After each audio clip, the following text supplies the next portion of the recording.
Sometimes the world judges us by what it sees, not by what we're worth. Martha Hodge knew that truth better than most. On the edge of Wyoming territory, she worked alone on her late father's land, lifting heavy stones and building walls with her own 2 hands. The town had decided she was worthless, too large, too plain, never meant for love or partnership. But Martha kept working, kept building, kept proving them wrong, 1 stone at a time. Then Samuel Cross rode past her homestead that autumn morning. He was a widowed mountain man carrying his own heartache, and when he saw Martha, he didn't see what everyone else saw. He saw strength, determination, and a woman who refused to break. Could 2 people the world had given up on find something worth holding on to? Before we continue, tell us where you're tuning in from, and if this story touches you, make sure you're subscribed, because tomorrow I've saved something extra special for you.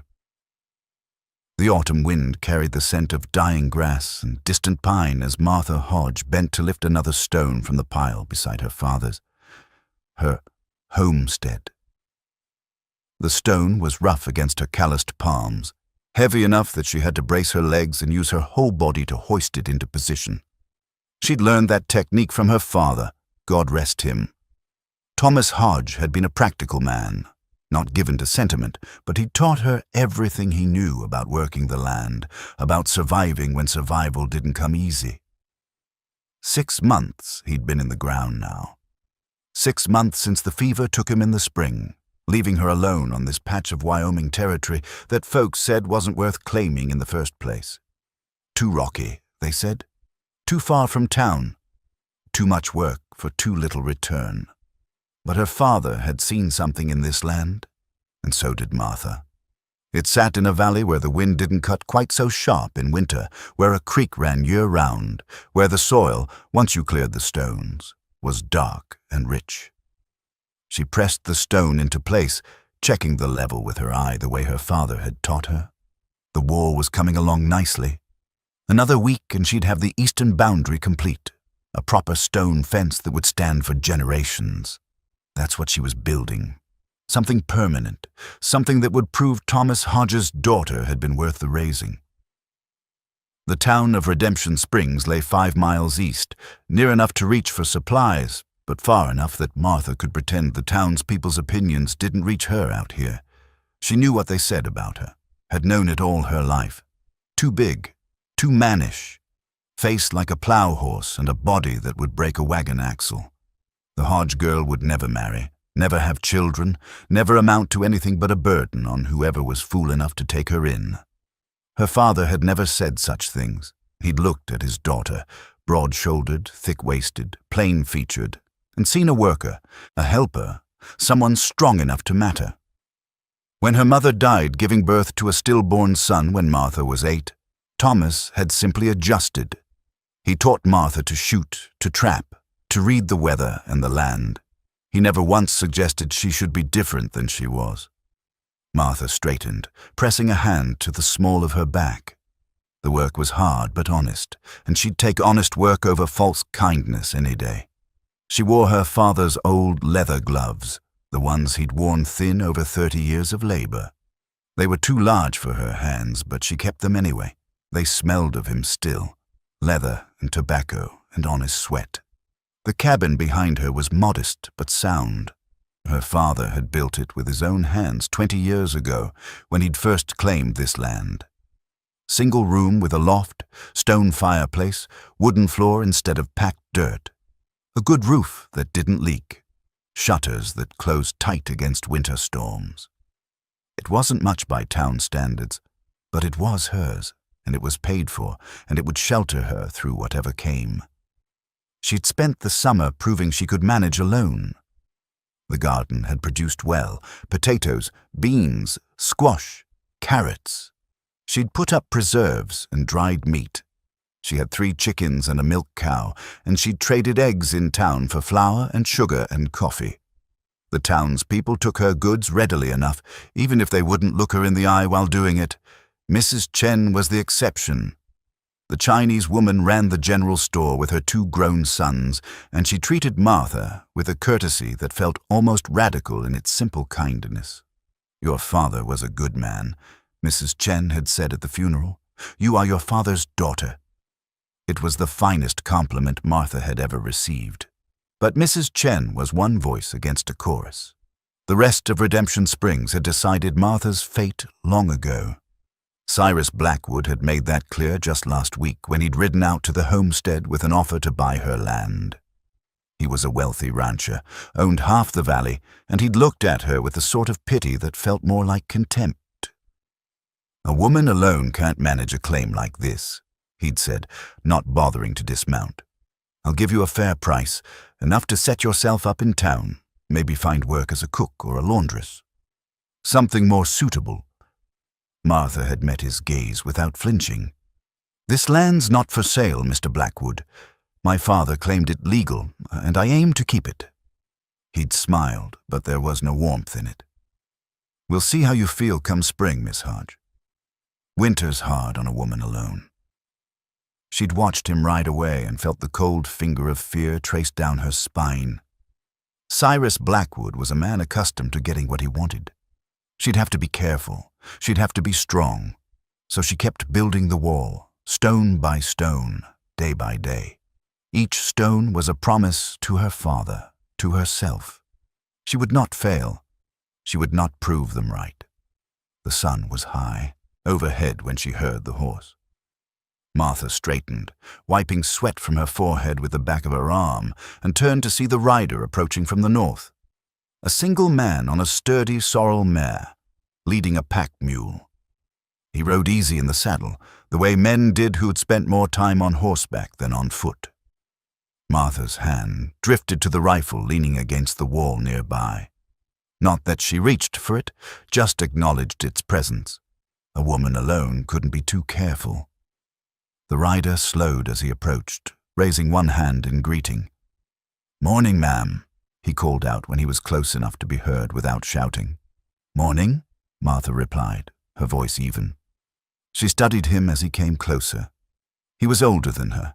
She put him at 40 or so, with dark hair going silver at the temples, and a beard that looked like it had been trimmed with a hunting knife. His clothes were rough but clean, the gear on his horse well maintained. A trapper, maybe, or a hunter. Mountain man by the look of him.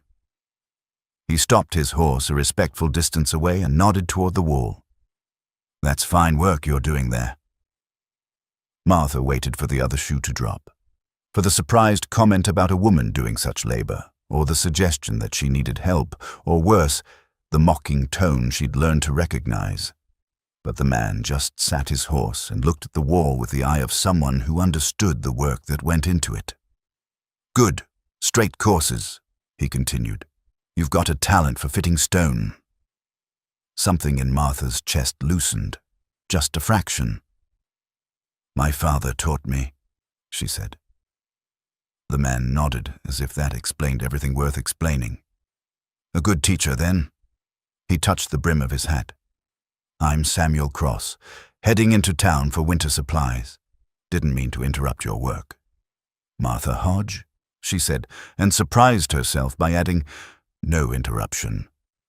Samuel Cross's eyes met hers, gray as creek water, weather-worn at the corners, and something passed between them that Martha couldn't quite name. Not pity, not judgment. Something closer to recognition, as if he saw something in her that nobody else had bothered to look for. "I'll let you get back to it, Miss Hodge," he said quietly. Then he touched his hat again and urged his horse forward. Martha watched him ride away, standing there with a stone in her gloved hands and a strange, unfamiliar feeling in her chest. He'd called her work fine. He'd looked at her wall the way her father would have, with respect for the labor and skill it represented. She set the stone in place and reached for another, but her hands weren't quite steady. All through the afternoon as she worked and the sun tracked across the sky, she found herself thinking about gray eyes and a voice that had spoken to her like she was worth speaking to. That evening, as she sat on the cabin steps, eating her simple supper of cornbread and beans, Martha allowed herself a moment of something she'd learned long ago not to feel. Not hope, exactly. Hope was too dangerous. But maybe, just maybe, a kind of wondering. What if there were more people in the world like Samuel Cross? What if someone could look at her and see what her father had seen? She shook her head at her own foolishness and went inside to bank the fire. The world was what it was, and she was who she was, and that was the end of it. But that night, lying in the loft that had been hers since childhood, Martha touched the worn leather gloves she'd hung on a peg beside her bed and thought about fine work and respectful nods and eyes the color of creek water. And for the first time in 6 months, she didn't feel quite so alone. Samuel Cross had told himself he was riding into Redemption Springs for supplies. Told himself that was the only reason he'd come down from the mountains earlier than usual, before the first real snow. Told himself he wasn't thinking about a woman with strong hands and eyes that held more loneliness than any person should have to carry. He'd been lying to himself for 3 days now. His camp was a half-mile from the Hodge homestead, tucked into a stand of pine where his fire wouldn't be visible from the cabin. He'd pitched his tent, hobbled his horse and mule, and spent 3 evenings sitting by the fire with a cup of coffee gone cold in his hands, thinking about things he'd promised himself he wouldn't think about anymore. The leather cord around his neck held a gold wedding ring. He touched it now, a habit he'd developed over 3 years of widowhood. Sarah's ring. He'd slipped it off her finger before they buried her, unable to leave it in the ground. His own ring still circled his finger, a constant weight he'd grown so used to he barely noticed it anymore. Sarah had died in childbirth in a way that still haunted his dreams. The baby, a girl they'd barely had time to name her Emma, had lived for 2 hours. Just long enough for Samuel to hold her, to memorize her tiny face, to watch the light fade from eyes that had never really seen the world. Then Sarah had followed, bleeding out despite everything the midwife tried, everything Samuel begged God for. That was 3 years ago, in a different life. He'd been a different man then, younger despite being 39.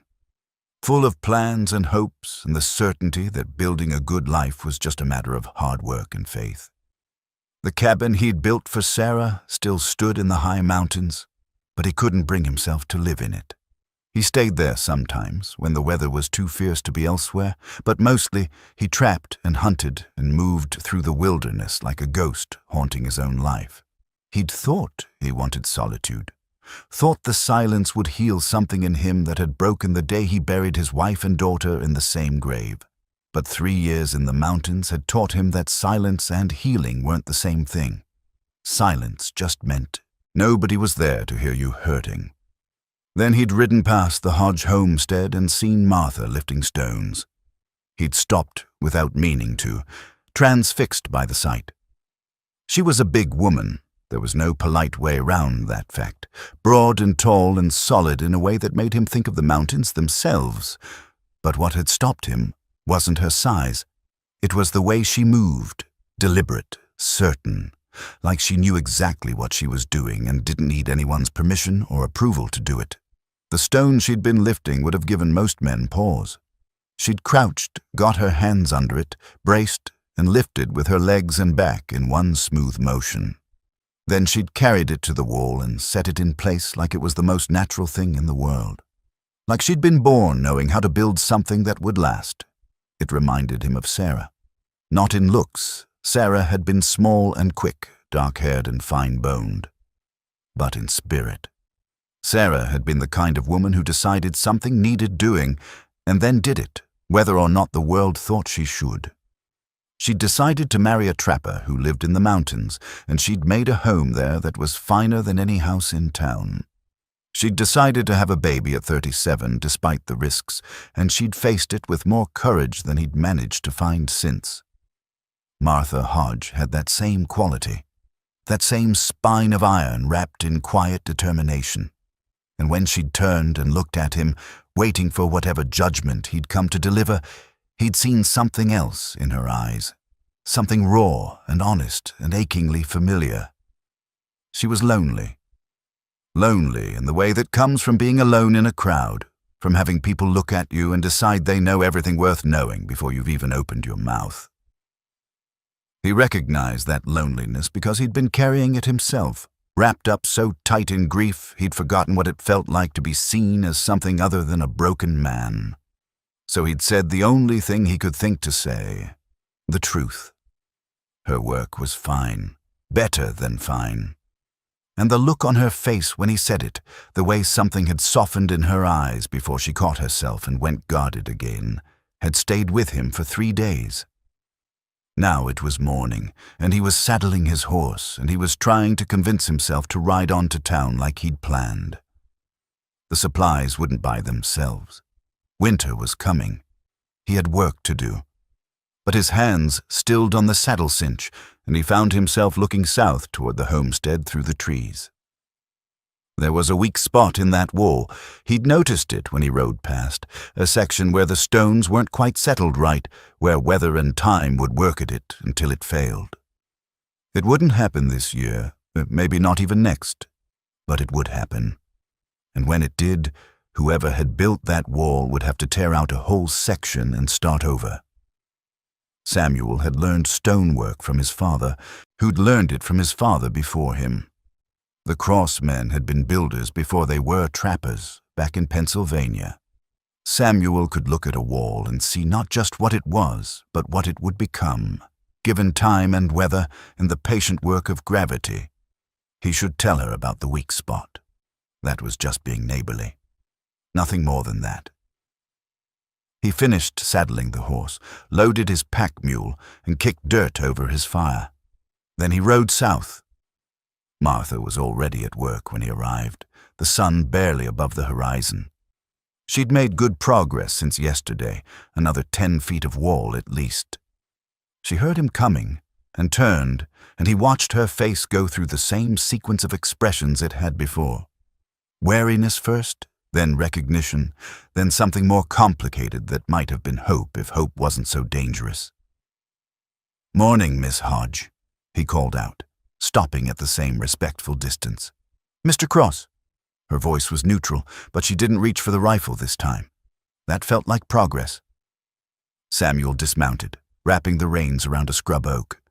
"I noticed something yesterday," he said, walking slowly toward the wall. "Didn't want to presume to mention it, but it's been bothering me." Martha's shoulders went tight. "What's that?" He pointed to the section that concerned him. "There. See how that stone's sitting? It's stable now, but come spring when the ground thaws and settles, it's going to shift, and when it does, it'll take out the 3 courses above it." She came to stand beside him, close enough that he could smell wood smoke and honest sweat. She studied the wall with a critical eye, and he watched her see what he'd seen. Her jaw tightened. "I thought I had it set right," she said quietly. "It's not wrong exactly," Samuel said. "Just, it could be better. I could show you if you'd like. Won't take but an hour or 2 to reset those stones proper." Martha turned to look at him then, really look at him, and Samuel felt the weight of that gaze like a physical thing. She was searching for something, mockery, maybe, or pity, or the kind of false kindness that was really just another way of saying you weren't good enough. "Why?" she asked simply. It was a fair question. Samuel considered it, touching the ring under his shirt without realizing he was doing it. Why was he here? Why did it matter to him whether this woman's wall stood or fell? "Because good work deserves to be done right," he said finally. "And because I've got time before I need to be in town. And because—" He stopped, surprised by what he was about to say, then said it anyway. "Because you remind me of someone who mattered to me. Someone who would have liked you, I think." Martha's eyes widened slightly, and he saw her throat work as she swallowed. For a long moment, she didn't speak. Then she nodded once, sharp and decisive. "I'd appreciate the help, Mr. Cross. And the teaching, if you're willing to share it. Samuel," he said, "if we're going to be working together, you might as well call me Samuel." "Martha," she replied, and something in the way she said it, simple, direct, like she was offering something precious, made his chest ache. They worked together through the morning, Samuel showing her how to read the grain of the stone, how to find the point of balance, how to set each piece so it would lock with the others and hold for generations. Martha learned quickly, her hands sure and her mind sharp. She asked good questions and listened to the answers, and Samuel found himself talking more than he had in months. Years, maybe. They didn't talk about anything important, just stone and weather and the way willow bark tea helped with sore muscles. But underneath the ordinary words, Samuel felt something else happening, a kind of recognition, a sense of two people who'd been walking alone for a long time suddenly realizing they were on the same path. When the sun was high overhead, Martha straightened and looked at the repaired section of wall. "That's going to hold," she said with satisfaction. "It will," Samuel agreed. "You've got good instincts. You just needed someone to show you the fine points." Martha turned to him, and there was something in her face he hadn't seen before. Not quite trust, but maybe the possibility of trust. "Will you—" she started, then stopped, tried again. "I'm working on the north wall next. If you've got more time before town, I wouldn't mind having someone check my work. Make sure I'm doing it right." Samuel knew what she was really asking. She was asking if he'd stay, if he'd come back tomorrow and the day after, if this thing between them, this fragile, unexpected connection, was something he wanted to pursue, or if he'd been just passing through her life like everyone else. He thought about his empty camp, his empty cabin, the empty years stretching ahead. He thought about Sarah's ring on the cord around his neck and the wedding band still on his finger. He thought about the way Martha's eyes had lit up when she understood the stone-setting technique he'd shown her, the pure joy of learning something new and useful. "I'll come back tomorrow," he said, "if that's all right with you." "It is," Martha said quietly. "It's more than all right." That evening, back at his camp, Samuel took off his hat and sat with his back against a pine tree, staring at the fire. The ring on the cord felt heavier than usual, and after a long moment, he pulled it out and looked at it. Gold, worn smooth, engraved inside with their wedding date. "I'm not forgetting you, Sarah," he said to the empty air. "I'll never forget you or Emma. But I think maybe you'd understand this.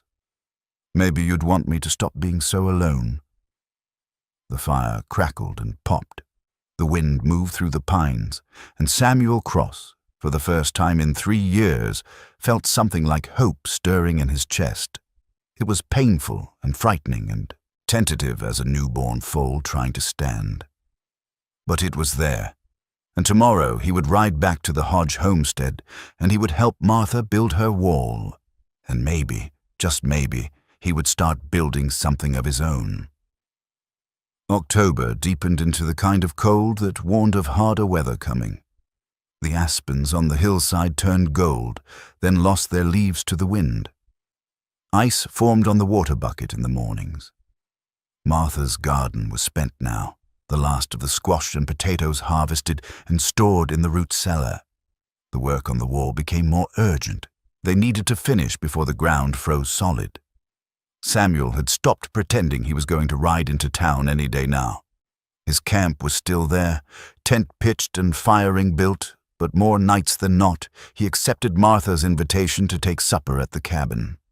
They sat at her father's table and ate her cooking, and talked about everything and nothing until the fire burned low and Samuel finally, reluctantly, rode back to his camp in the darkness. He brought her things. Small things that he claimed he just happened to have or just happened to find. A whetstone for her knives. Fresh venison. Coffee beans he'd traded for in town when he finally did make that trip. And one day, a wooden button he'd carved to replace one missing from her coat. Martha held the button in her palm, studying the delicate work. He'd carved a simple flower into it, a mountain primrose, the kind that grew wild in the high country. It was beautiful and completely unnecessary, and it made her throat tight. "You didn't have to do this," she said. Samuel shrugged, looking suddenly awkward. The missing button bothered me, and I had time in the evenings.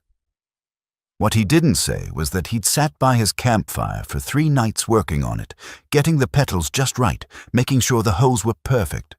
What he didn't say was that he'd thought of her the whole time, imagining the look on her face when she saw it. Martha sewed the button onto her coat that evening, while Samuel repaired a loose hinge on her cabin door. The domestic ease of it struck them both, the simple rightness of being in each other's company, working on separate tasks but together in the same space. It felt like marriage, or what marriage should be, a partnership of quiet competence and mutual care. But the peace didn't last. Cyrus Blackwood came on a Tuesday, riding up to the homestead with 2 of his ranch hands flanking him. Martha and Samuel were working on the north wall, and they stopped when they heard the horses. Cyrus sat his horse like a man who owned the world and was merely waiting for everyone else to acknowledge it. He was handsome in a polished way, dark hair silvered at the temples, expensive clothes, a smile that never quite reached his eyes. He looked at the wall, at Martha and Samuel standing side by side, and his expression turned calculating. "Miss Hodge," he said, tipping his hat with exaggerated courtesy. "I see you've found yourself some help." "Mr. Blackwood," Martha replied, keeping her voice level. Cyrus's gaze moved to Samuel, dismissive and assessing at once. "And who might you be?" "Samuel Cross, the trapper." Cyrus said it like he was naming a species of vermin. "I've heard about you, living rough in the mountains, avoiding civilization." His smile sharpened. "Must be quite a change, spending time down here, though I suppose even rough mountain men appreciate a warm meal and—" He paused delicately. "Company." Samuel felt Martha stiffen beside him, felt her preparing to defend herself against whatever Cyrus was implying. But he stepped forward, deliberately putting himself slightly between Martha and the mounted man. "State your business, Blackwood," Samuel said, his voice flat and cold. Cyrus's smile didn't waver, but something dangerous flickered in his eyes. "My business is with Miss Hodge. I came to renew my offer for her land. In fact, I'm prepared to increase it, given how—" He gestured at the wall. "How much work she's put in. Call it compensation for her efforts." "I told you before," Martha said, stepping around Samuel to face Cyrus directly. "This land isn't for sale. Miss Hodge, be reasonable." Cyrus's tone turned patronizing. "Winter's coming. You're alone here. Well, mostly alone. What happens when your friend goes back to his mountains? What happens when the snow comes and the work gets hard? A woman alone can't manage a homestead through a Wyoming winter." "I'm not alone," Martha said firmly. Cyrus looked between them, and his expression turned ugly. "I see. Well, that does change things, doesn't it? Though I wonder what the town will think of this arrangement. A widow." He looked at Samuel's wedding ring pointedly. "Or near enough, and an unmarried woman spending their days and nights together on an isolated homestead. Some might say that's not quite proper." "Get off my land," Martha said, her voice shaking with anger now. "I'm just looking out for your reputation," Cyrus said smoothly. "Surely you understand that in a town like Redemption Springs, reputation is everything. Without it, you're nothing. Just a large, lonely woman that nobody wants and nobody respects." He leaned forward in his saddle. "Sell me the land, Miss Hodge. Take the money and move somewhere you can be comfortable. Somewhere you don't have to pretend to be something you're not." Samuel moved before he thought about it, reaching up to grab Cyrus's horse's bridle. "You've said your piece. Now ride out before I forget my manners." The 2 ranch hands tensed, hands moving toward their gun belts, but Cyrus held up a hand, stopping them. He looked down at Samuel with cold calculation. "You're making a mistake, Cross. Both of you are. This land should be part of my ranch, and it will be, one way or another." He jerked his horse's head free of Samuel's grip. "Winter's a dangerous time. Accidents happen. Wolves come down from the mountains. Fires start. People get hurt. That a threat? Samuel asked quietly. Just an observation, Cyrus said. Nature can be cruel, especially to those who don't know their place. He wheeled his horse and rode off, his men following. But the threat hung in the air behind him, as clear as if he'd written it on parchment and handed it to them. Martha stood rigid, her hands clenched into fists. Samuel could see her shaking, but he didn't know if it was from anger or fear or both. When he reached for her, she turned into his embrace, pressing her face against his chest. "He's going to try to take it," she said, her voice muffled. "He's going to find a way to take everything." "No," Samuel said firmly, wrapping his arms around her. "He's not. I won't let him." "You can't fight him, Samuel. He's got money and men and we've got each other," Samuel interrupted. "And right on our side. And stubbornness." He pulled back enough to look at her face. "He underestimates you, Martha. That's his mistake. He sees a woman alone and thinks you're weak. But I know better. You're the strongest person I've ever met." Martha's eyes were wet, but she wasn't crying. "I'm afraid," she admitted. "I'm afraid of losing this place. Of losing—" She stopped. "Losing what?" Samuel asked softly. "This," Martha whispered. "You, us, whatever we're building here." Samuel cupped her face in his hands, rough palms against her cheeks. "You're not going to lose me. I'm not going anywhere, Martha. Not now. Not ever, if you'll have me." The words hung between them, weighted with promise and possibility. They both knew what he was saying, what he was offering. Not just partnership, not just friendship, something deeper, something permanent. "Samuel," Martha started, but he shook his head. "You don't have to answer now," he said, "but I needed you to know, whatever comes, we face it together. You're not alone anymore." Martha rose on her toes and kissed him. It was the first real kiss between them, not the gentle brush of lips from before, but something deeper, a claiming and a surrender at once. Samuel pulled her closer, and she came willingly, and for a long moment the world narrowed to just the two of them. When they finally pulled apart, both breathless, Martha rested her forehead against his. "Together," she said. "Whatever comes." "Together," Samuel agreed. But as the sun set that evening and Samuel reluctantly rode back to his camp, they both knew the confrontation with Cyrus was just beginning. The man wouldn't give up. Men like him never did. They would take what they wanted, and they didn't care who they had to destroy to get it. The question was, how far would Cyrus go? And how could they protect what they were building when the forces arrayed against them were so much stronger? Samuel touched the ring on the cord around his neck as he rode. Then, with deliberate care, he lifted it off and tucked it into his saddlebag. Not throwing it away. Never that, but putting it somewhere safe while he made room for something new. For Martha. For the life they might build together. For the future that was no longer a ghost of the past, but a possibility bright and real and worth fighting for. The first snow came early in November, soft flakes that melted on contact but promised heavier weather soon. Samuel and Martha worked with renewed urgency, racing against winter to finish the wall. They were close now, just another week, maybe less if the weather held. But Samuel knew he was running out of excuses to stay in his camp. The snow would make it impossible soon. He'd either have to return to his mountain cabin or— The thought hung unfinished in his mind as he worked beside Martha, but he knew they'd have to address it soon. What were they to each other? What did this become when winter forced a decision? That evening, after a quiet supper, Samuel built up the fire in Martha's fireplace and sat in her father's chair.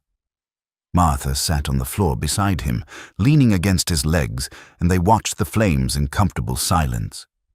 Samuel's hand rested on her shoulder, his thumb tracing small circles through the fabric of her dress. "I've been thinking," Samuel said finally. "That's never good," Martha teased, but her voice was tense. She knew this conversation was coming. "I need to go up to my cabin," Samuel said.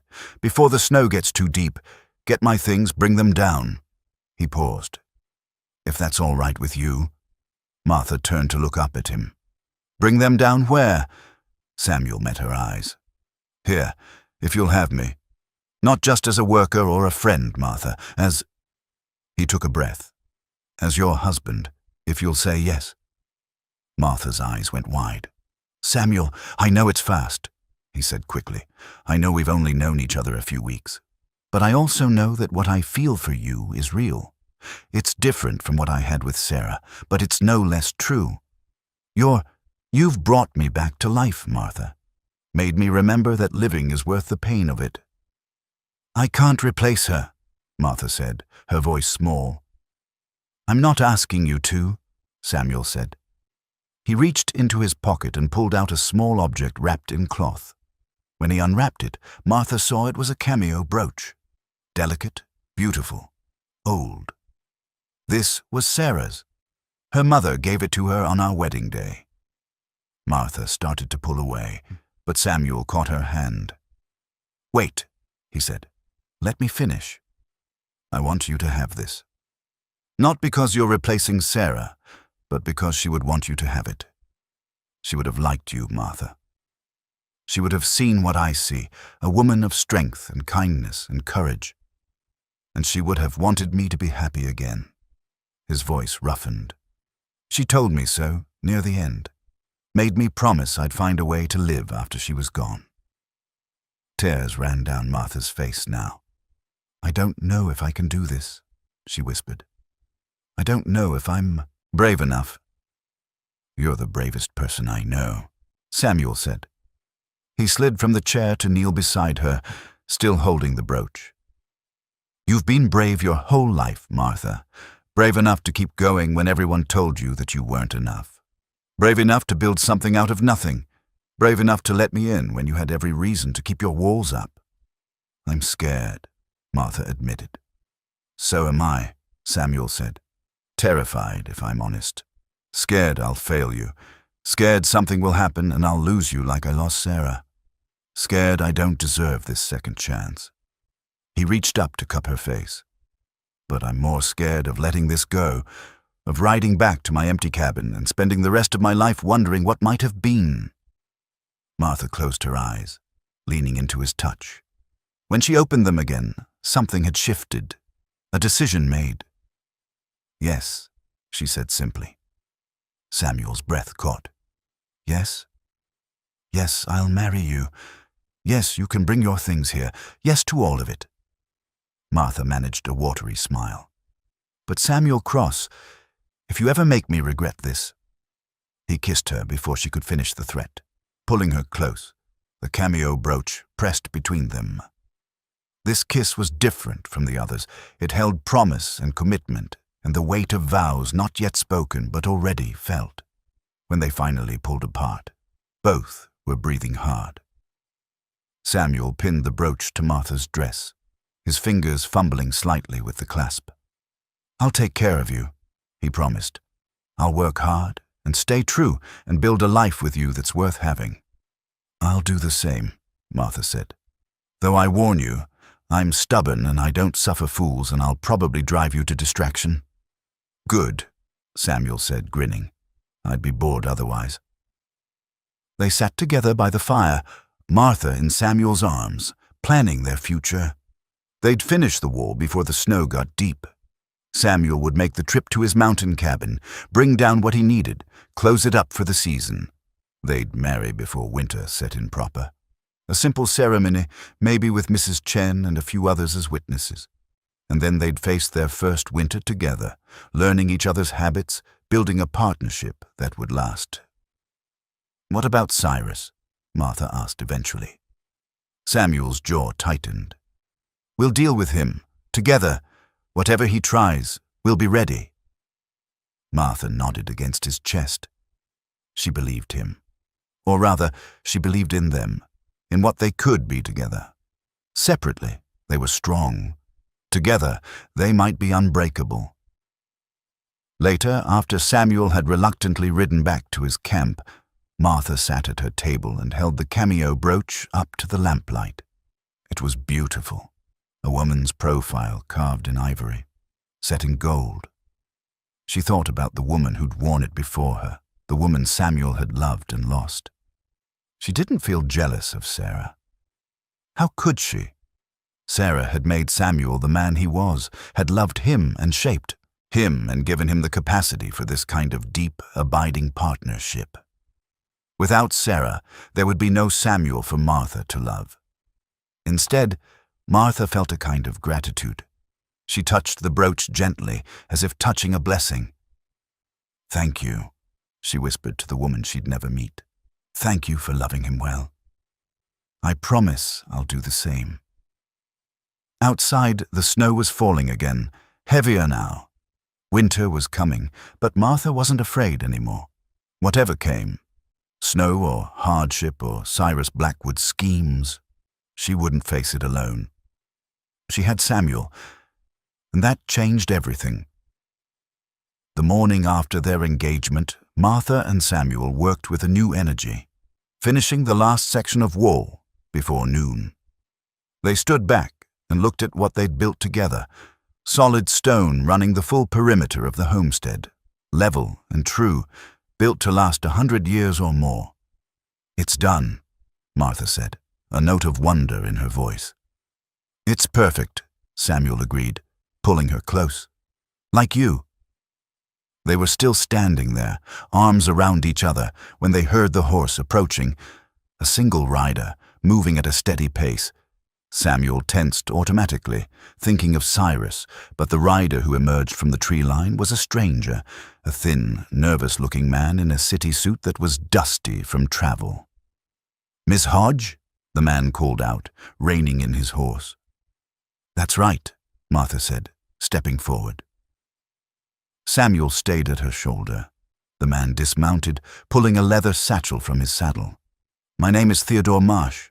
I'm a surveyor employed by the Territorial Land Office." He pulled out papers. "I'm here to survey your property boundaries." Martha felt ice form in her stomach. "On whose authority?" "The territorial government, ma'am. There's been a complaint filed about disputed boundaries." Marsh looked uncomfortable. "I'm required by law to conduct a survey when such complaints are filed." "Let me guess," Samuel said flatly. "Cyrus Blackwood filed the complaint." Marsh's silence was answer enough. They watched as Marsh spent the next 3 hours walking the property, consulting old maps, taking measurements. He was thorough. Martha had to give him that. He checked landmarks against documents, used his surveyor's equipment to mark angles and distances, made careful notes in a leather-bound journal. Finally, he returned to where they waited by the cabin. "I'm afraid I have bad news, Miss Hodge," Marsh said, not meeting her eyes. "According to the original land claim filed by your father, the northern boundary of this property is marked as the creek known as Willow Run. However, Willow Run has shifted course significantly over the past 20 years. The current creek bed is approximately 200 yards south of where it was when your father filed his claim." Martha felt the world tilt. "What does that mean?" Marsh pulled out a map, pointing with a thin finger. "It means that according to current boundaries, your cabin sits on land that was never part of your father's original claim. Technically speaking, you're living on unclaimed territory, or more accurately, on land that Mr. Blackwood claims is part of his ranch holdings." "That's impossible," Martha said, her voice shaking. "My father built this cabin 20 years ago. This has always been our land." "I understand this is difficult," Marsh said, still not looking at her. "But the law is quite clear. Water boundaries are determined by current position, not historical position. When a creek changes course, the boundary changes with it." Samuel grabbed the map, studying it intently. "This doesn't make sense. I've walked this property. Willow Run couldn't have moved 200 yards in 20 years. That kind of shift would require—" He stopped, understanding dawning in his eyes. "Unless someone diverted it." Marsh went pale. "I wouldn't know anything about that." "Wouldn't you?" Samuel's voice was dangerous now. How much did Blackwood pay you to file this report? I resent that implication, Marsh said, but his hands were shaking as he gathered his papers. I'm simply doing my job. The survey is accurate, and I'll be filing my report with the territorial office. You'll receive notice when a hearing is scheduled. He mounted his horse quickly. I'm sorry, Miss Hodge. Truly. He rode away, leaving Martha and Samuel standing in front of the cabin that might not be Martha's anymore. Martha's legs gave out, and she sat down hard on the cabin steps. Samuel crouched in front of her, taking her hands. We'll fight this, he said. There has to be a way. With what? Martha's voice was hollow. I don't have money for lawyers or legal fees. If this goes to territorial court, Cyrus will have expensive lawyers and I'll have nothing. She looked at the cabin, the land, the wall they'd just finished building. He's going to take it all. No, Samuel said fiercely. We'll find a way. There has to be evidence, records, something. Samuel. Martha pulled her hands free and stood, walking to the wall they'd built. She placed her palm against the stone, feeling its solidity, its permanence. Maybe this is the world telling me I was wrong to hope. Wrong to think I could have this. A home, a future, you. Her voice broke. Maybe I should just sell to Cyrus and be done with it. Samuel was behind her in an instant, spinning her to face him. Don't you dare, he said. Don't you dare give up now. This is your land, Martha, your father's land, and I'll be damned if I let Cyrus Blackwood steal it with fake surveys and crooked lawyers. How do you know the survey is fake? Because I know this land now too, Samuel said. I've walked every inch of it with you, and I'm telling you, that creek hasn't moved 200 yards. Maybe 20 feet, maybe 30, but not 200 yards. Blackwood's lying, and he's paying that surveyor to back his lies. Martha wanted to believe him, wanted to fight. But she was so tired of fighting, tired of proving herself, of struggling against a world that had decided she wasn't good enough. I have savings, Samuel said, from 30 years of trapping. It's not much, but it's enough to hire a lawyer, maybe. Enough to buy us time. No, Martha said sharply. I won't take your money, won't let you sacrifice. It's not a sacrifice if it's for us. Samuel interrupted. Don't you understand? This isn't just your fight anymore, Martha. We're partners now. What's mine is yours. What's yours is mine. That's what marriage means. We're not married yet, Martha whispered. Then let's fix that, Samuel said. Today. Right now. We'll ride into town, find a preacher, and get married. Then Blackwood will have to face both of us, and whatever comes, we'll face it together. Martha looked at him. This man who'd stumbled into her life by accident, who'd seen her when nobody else bothered to look, who was offering her everything he had without hesitation or doubt. You're sure? She asked. I've never been more sure of anything, Samuel said. But before they could move, Martha remembered something. Wait, she said, pulling away and hurrying into the cabin. She returned a moment later with an old Bible, leather-bound and worn. My father's, she explained, flipping through the pages. He was a careful man. He kept records, maps. Here. She pulled out a folded paper, yellowed with age. His original survey map, from when he first claimed the land. Samuel took the map carefully, unfolding it. His eyes scanned the careful notations in Thomas Hodge's handwriting, the landmarks marked, the measurements recorded, and there, clear as day, was the boundary marker. Willow Run Creek, marked by the standing twin oaks on the north bank. The twin oaks, Samuel breathed. They're still there, Martha. I've seen them. They're on what's now the southern edge of the creek. But if they marked the north bank 20 years ago, then the creek did move, Martha finished, but not as far as Marsh claimed. Maybe 50 feet, 60 at most. She took the map back, studying it with new hope in her eyes. My father witnessed this survey. See? Here. She pointed to a signature at the bottom. Chen Wei Lin witnessed it. Mrs. Chen's husband. Samuel grabbed her shoulders, grinning fiercely. "This is it. This is what we need. Your father's original map, witnessed and dated. We can prove Marsh's survey is wrong." "But will it be enough?" Martha asked. "Cyrus has money and influence." "And we have the truth," Samuel said. "That has to count for something." Martha looked down at the map, at her father's careful handwriting, at the evidence that might save everything she had left of him. Then she looked at Samuel, at the man who'd chosen to stand with her when the world would have been easier if he'd walked away. "Okay," she said. "We fight." "Together," Samuel said. "Together," Martha agreed. But as they stood there planning their strategy, neither of them saw the figure watching from the tree line, one of Blackwood's ranch hands sent to observe the surveyor's work. The man had heard everything, and now he was riding hard back to his boss with news that the Hodge woman had evidence. Evidence that could ruin everything. Cyrus Blackwood was not a man who responded well to obstacles, and when he heard what his man had to report, his face went cold with calculation.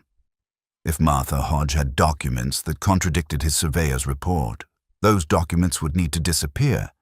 And if Martha Hodge herself got in the way, well, accidents happened, especially to stubborn women who didn't know when to quit.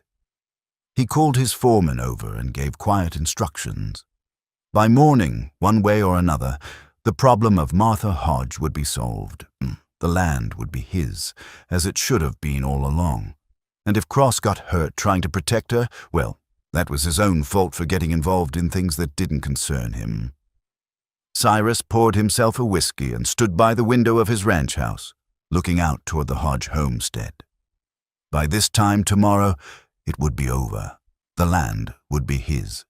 And Martha Hodge would finally understand that some people were meant to own things and other people were meant to lose them. He smiled and raised his glass in a private toast. To victory, to ownership, to getting what he wanted, always, no matter the cost.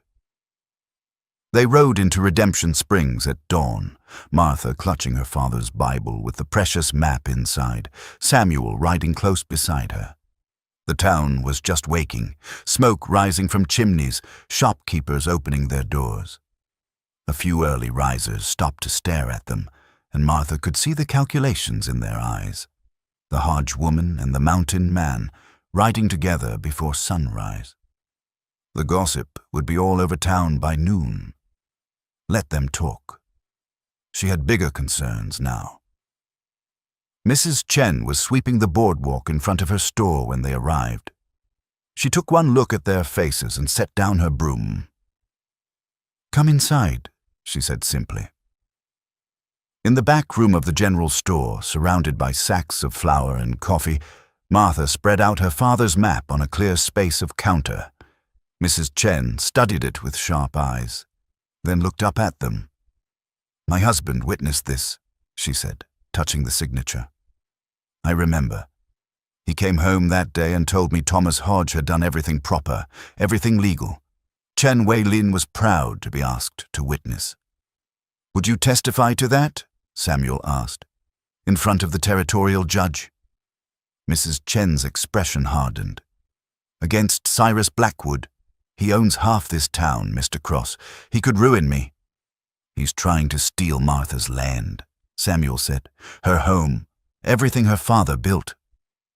Mrs. Chen looked at Martha for a long moment, then back at the map. "My husband believed in doing what was right," she said finally. "Even when it was hard, especially when it was hard." She nodded once. "Yes, I will testify." Relief flooded through Martha. Thank you so much." "When is the hearing?" Mrs. Chen asked. "We don't know yet," Martha admitted. "The surveyor said we'd receive notice, but you don't trust Blackwood to play fair," Mrs. Chen finished. "Smart. You need to file a counterclaim with the territorial office. Force a hearing before Blackwood can consolidate his position." She went to a small desk and pulled out paper and pen. I'll write a letter of witness testimony to go with your father's map, and I'll send a telegram to my nephew in the territorial capital. He's a clerk in the land office. He can make sure your claim gets proper attention." Samuel and Martha exchanged glances. They'd come hoping for Mrs. Chen's testimony. They hadn't expected her to become their strategist and ally. "Why are you helping us?" Martha asked quietly. Mrs. Chen looked at her, and something softened in her weathered face. "Because my husband and I came to this territory with nothing. No money, no friends, no English. People looked at us like we were less than human, but Thomas Hodge gave us credit when no one else would. He treated us with respect when others treated us like dirt." She touched the map again. "And because I see the same kind of strength in you that I saw in your father, you deserve to keep what's yours." They spent the next hour planning. Mrs. Chen wrote her letter while Samuel composed a formal counterclaim, using language he remembered from his father's dealings with land offices back in Pennsylvania. Martha watched them work, feeling something she hadn't felt in a long time. Community, support, the sense that she wasn't fighting alone anymore. By mid-morning, they had everything ready. Mrs. Chen's oldest son rode out to send the telegram while they prepared to deliver the documents to the land office agent who visited Redemption Springs once a month. Unfortunately, he wasn't due back for another week. "We could ride to the territorial capital ourselves," Samuel suggested. "File in person." "That's 3 days there and 3 days back," Martha said. "What about the homestead? If we leave it unattended?" "Blackwood could burn it down and claim it was an accident," Samuel finished grimly. "You're right. We can't both leave." "Then I'll go," Martha said. "You stay and guard the property." "Absolutely not," Samuel said flatly. "I'm not letting you ride 6 days alone through territory where Blackwood has influence and friends." They were still arguing when the door to the store opened and a familiar voice called out, "Heard you two might need some help." Martha turned to see Pastor Hendricks, the Methodist minister who'd presided at her father's funeral. He was a sturdy man in his 50s with kind eyes and a backbone of steel disguised by his gentle manner. "Pastor," Martha said, surprised. "Mrs. Chen sent word," he explained. "Told me what Blackwood's trying to do." He crossed his arms. "I can't abide theft, even when it's dressed up in legal papers. Your father was a good man, Miss Hodge. This town owes him better than letting his daughter be robbed." "We need someone to ride to the territorial capital," Samuel said. "Someone Blackwood can't threaten or bribe." Pastor Hendricks smiled. "I happen to be planning a visit to our church headquarters there. Leave next week, I was thinking, but I could leave today if the cause is righteous." He looked at the documents on the counter. "And this cause is righteous." Martha felt tears prick her eyes. "Thank you," she managed. "Thank your father," the pastor said. "He helped build our church, donated lumber and labor when we were getting started. Time to return the favor." He gathered the documents carefully. "I'll ride out within the hour. Should reach the capital by Saturday evening. I'll file your claim first thing Monday morning." After the pastor left, Martha and Samuel stood on the boardwalk, watching him ride away with documents that represented Martha's entire future tucked in his saddlebag. "What now?" Martha asked. "Now we go home," Samuel said. "We wait, and we prepare for whatever Blackwood tries next." They bought supplies from Mrs. Chen, ammunition, lamp oil, extra food stores, just in case. Then they rode back to the homestead, arriving in the early afternoon. The place looked undisturbed, but Samuel wasn't taking chances. He spent the rest of the day checking the property, looking for signs of intrusion, setting up a watch rotation. That night, they took turns sleeping, one always awake and watchful. "This is no way to live," Martha said during Samuel's watch, sitting beside him on the cabin steps with a rifle across her lap. "It's temporary," Samuel said. "Once the hearing happens, once the judge rules, if he rules in our favor," Martha corrected. "He will," Samuel said with certainty he didn't entirely feel. "We have the evidence." We have witnesses. We have the truth. And Blackwood has money and influence, Martha said. Samuel, what if... She stopped, unable to finish the thought. What if what? He prompted gently. What if we lose? Martha whispered. What if the judge rules against us and I lose the land? What then? Samuel was quiet for a moment. Then he reached over and took her hand. Then we start over somewhere else. We'll find new land, build a new home. As long as we're together, Martha, we can build anything. You'd do that? Martha asked. Give up your cabin in the mountains, your whole life, just to start over with me? In a heartbeat, Samuel said. My cabin is just a building. My life before you was just surviving. But this... He gestured at the homestead, at her, at them together. This is living, and I'm not giving it up without a fight. Martha leaned her head on his shoulder, and they sat together in the darkness, listening to the night sounds of the frontier. And an owl called from the trees. The wind moved through the grass. Their breathing fell into sync, two people becoming one partnership, one purpose, one future. The attack came 3 nights later. Samuel woke to the smell of smoke. He was on his feet in an instant, grabbing his rifle, shaking Martha awake.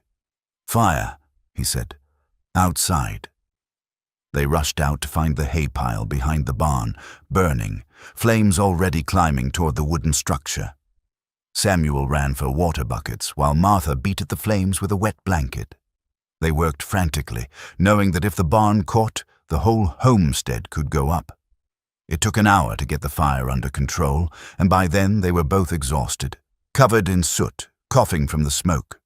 The barn was damaged but standing. The hay pile was a total loss. Accident? Martha asked, though she already knew the answer. No, Samuel said grimly. He pointed to marks in the dirt near where the fire had started. Someone piled kindling here, used lamp oil to get it going hot and fast. Martha's hands clenched into fists. Blackwood. Or his men, Samuel agreed. This is a warning. Next time they might not stop with the hay pile. They spent the rest of the night watching, but no one came back. As dawn broke, Samuel surveyed the damage and made a decision. I'm going into town, he said, filing a complaint with the sheriff. The sheriff won't do anything, Martha said tiredly. Blackwood probably paid him off. Maybe, Samuel said. But I want it on record. Want everyone to know that we know who's behind this. He touched her face gently.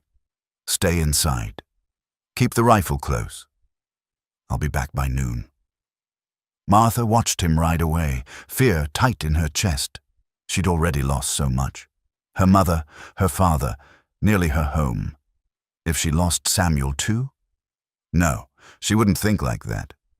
They were going to win. They had to win, because the alternative was unthinkable.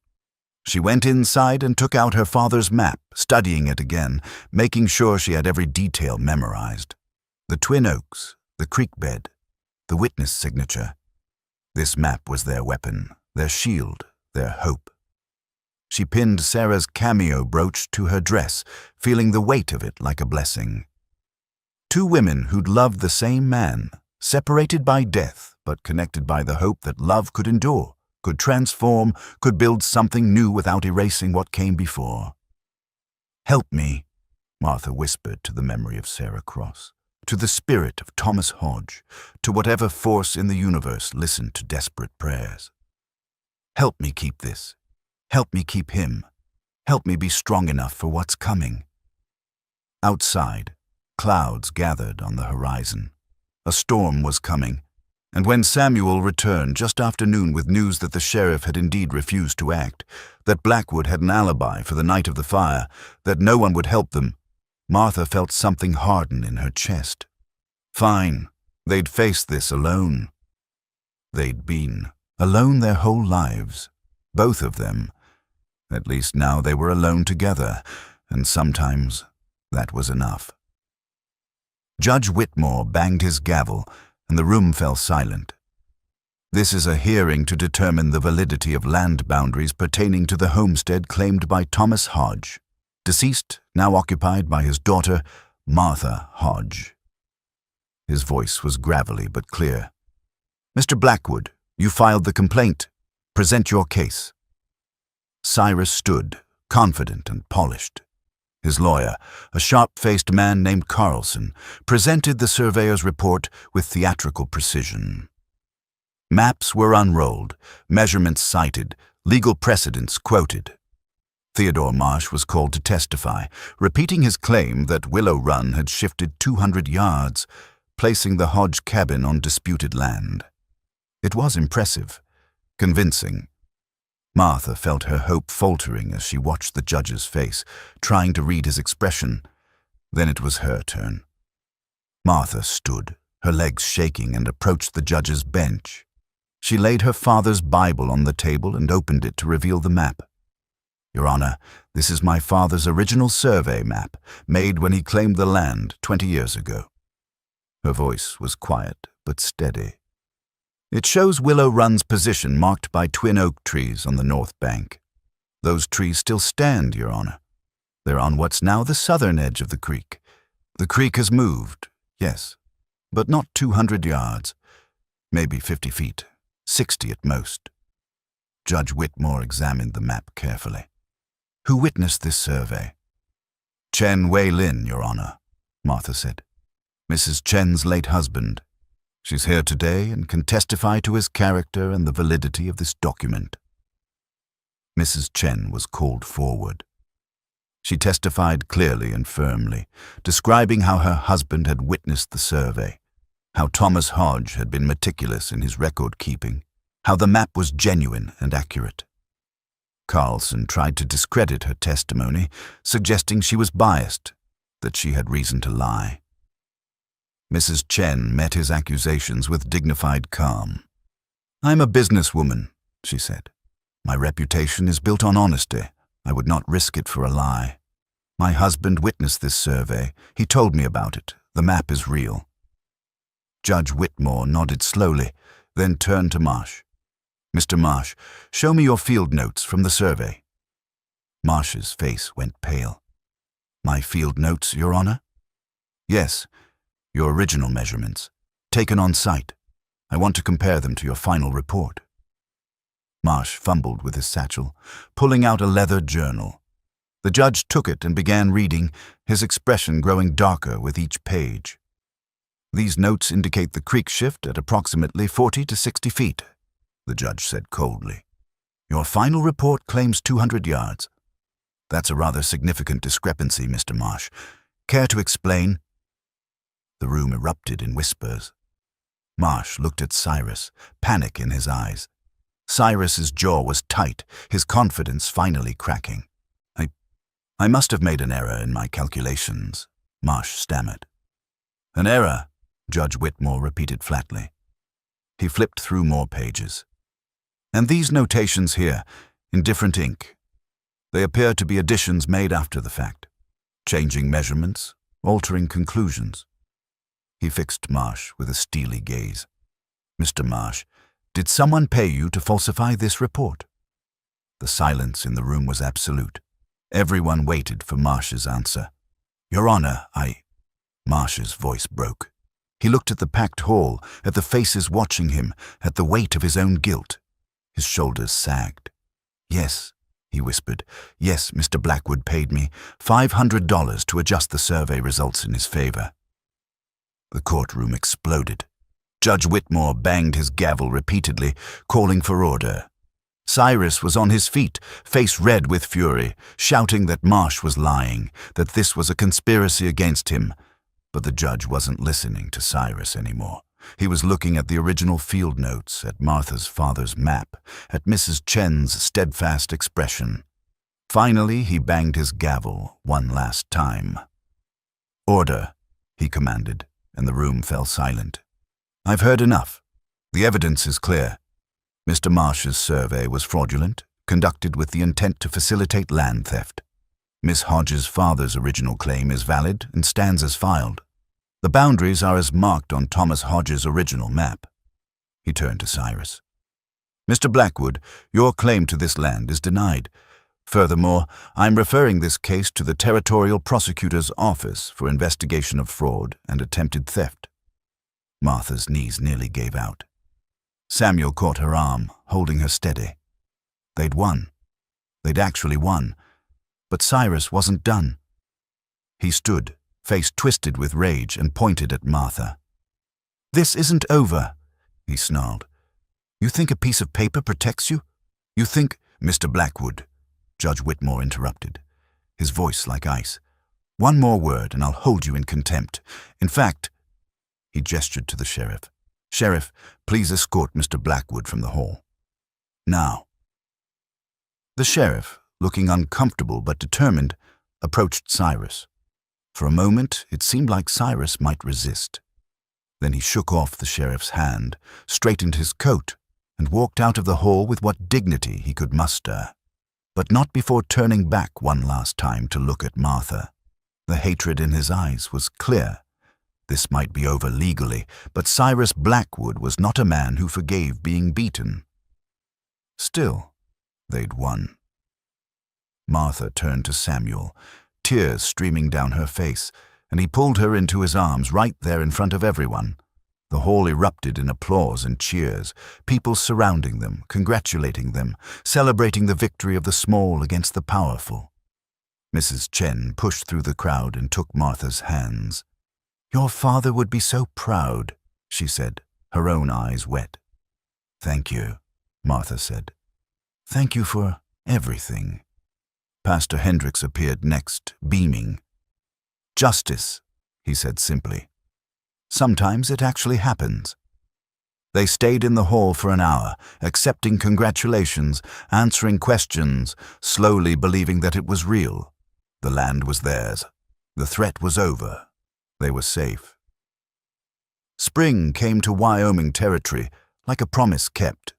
The snow melted, revealing the stone walls that had weathered their first winter without a single crack or shift. The garden plot was ready for planting, and Martha's chickens were laying again, fat and content in their repaired coop. 6 months had passed since the hearing. 6 months since Judge Whitmore had ruled in Martha's favor and sent Cyrus Blackwood slinking away in defeat. The territorial prosecutor had brought charges of fraud against both Blackwood and the surveyor, though the cases were still working through the courts. Cyrus had left Redemption Springs shortly after the hearing, his reputation destroyed, his influence gone. Last anyone heard, he'd sold his ranch and headed east. "Good riddance," the town said. "Should have happened years ago." Martha stood on the porch of the cabin, her cabin, legally and undeniably hers, and watched Samuel work on the new addition. They'd married in December, a small ceremony in Mrs. Chen's parlor with Pastor Hendricks officiating and half the town in attendance. The same people who'd once avoided Martha now treated her as one of their own, a woman who'd stood up to power and won. But it wasn't the victory that had changed their view of her. It was the way she carried herself now, the way she walked through town with her head high, Samuel at her side, no longer defensive or expecting rejection. Confidence, it turned out, was something people responded to, and Martha had earned her confidence through fire and stone and stubborn determination. The addition was Samuel's idea, a bedroom off the main cabin, a place that would eventually be a nursery. Because Martha was pregnant, due in early summer, and they were both terrified and thrilled in equal measure. "You're supposed to be resting," Samuel called, noticing her on the porch. "I'm standing," Martha replied. "That's practically resting." Samuel climbed down from the roof and walked over, wiping sweat from his forehead. The midwife said, "I know what the midwife said," Martha interrupted gently, "and I'm being careful, but Samuel, I'm pregnant, not dying. I can still stand on my own porch." He pulled her close, one hand resting on the swell of her belly. The baby kicked, and they both felt it. Samuel's face lit up with that mixture of wonder and fear that never quite went away. "Strong kick," he said softly. "Takes after her mother," Martha said with a small smile. Or her father, Samuel countered. They didn't know if it was a boy or girl, and they didn't care, as long as the baby was healthy, as long as Martha came through the birth safely. They didn't talk about that fear often, but it was there.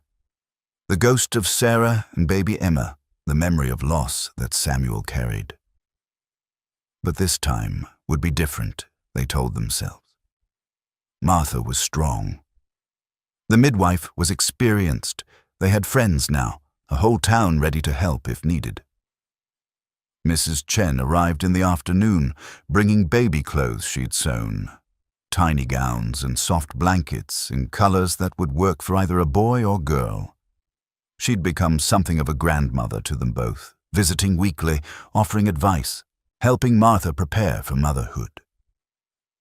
Your mother would be proud, Mrs. Chen said, watching Martha fold the little clothes with wondering hands. Your father, too. They would see what you've built here, not just the walls and the cabin, but the life, the partnership, the future. Martha touched Sarah's cameo brooch, which she still wore every day. I think about them often. All of them. My parents, Sarah, little Emma. Sometimes I feel like they're here, watching over us, blessing this. I believe they are, Mrs. Chen said simply. That evening, after Mrs. Chen left, Martha and Samuel walked the perimeter of their land. It was a habit they'd developed over the winter, this daily inspection of what they'd fought so hard to keep. The stone walls stood solid and true, just as Samuel had promised they would. The garden was planted, neat rows of vegetables already sprouting. The barn was repaired and expanded, room now for a horse and a milk cow and the chickens. But more than the physical improvements, the land felt different now. It felt like home. Not just Martha's home or Samuel's home, but their home. A place they'd defended together, built together, claimed together through blood and sweat and stubborn love. They stopped at the northwest corner, where the massive cornerstone sat, the one they'd placed together that first week when everything was new and uncertain. Martha placed her hand on it, and Samuel covered her hand with his. You built something that will outlast us both, Samuel said, echoing words he'd spoken months before. Martha shook her head, smiling. We built it together, she corrected. And it's not just the wall, Samuel, it's this. Us. The life we're making. That's what will outlast us. Samuel pulled her close as her pregnant belly would allow, and kissed the top of her head. I love you, he said simply. I never thought I'd say those words again, never thought I'd feel this again. But here we are. Here we are, Martha agreed, leaning back against his chest, watching the sun set over their land. They talked about names for the baby. They talked about expanding the garden next year, maybe getting a few sheep. They talked about the future in a way that once would have seemed impossible. With hope, with plans, with the quiet certainty that whatever came, they'd face it together. As darkness fell and the first stars appeared, they walked back to the cabin hand in hand. The stone walls cast long shadows in the moonlight, standing guard over the life within. Tomorrow they'd work more on the addition. Tomorrow Mrs. Chen would probably visit again, bringing more supplies and advice. Tomorrow Pastor Hendricks might stop by to check on them, as he did most weeks. But tonight, they had this moment of peace and completion, this sense of having fought for something worth having, and won.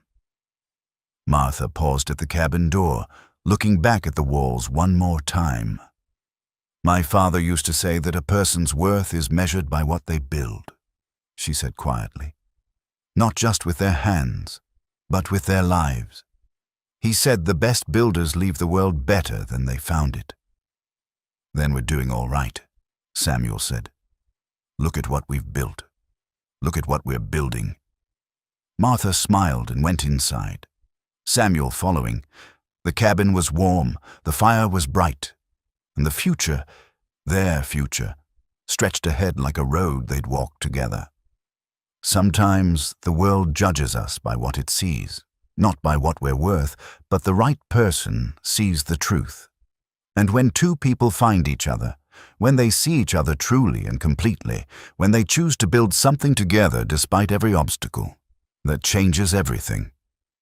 The stone walls would stand for 100 years or more, a testament to determination and love. But the real monument was inside the cabin, in the life they were living, in the family they were building, in the simple, profound truth that sometimes, against all odds, love wins. And that, Martha thought as she settled into bed beside her husband, feeling their baby move beneath her heart, was worth more than all the stone walls in the world.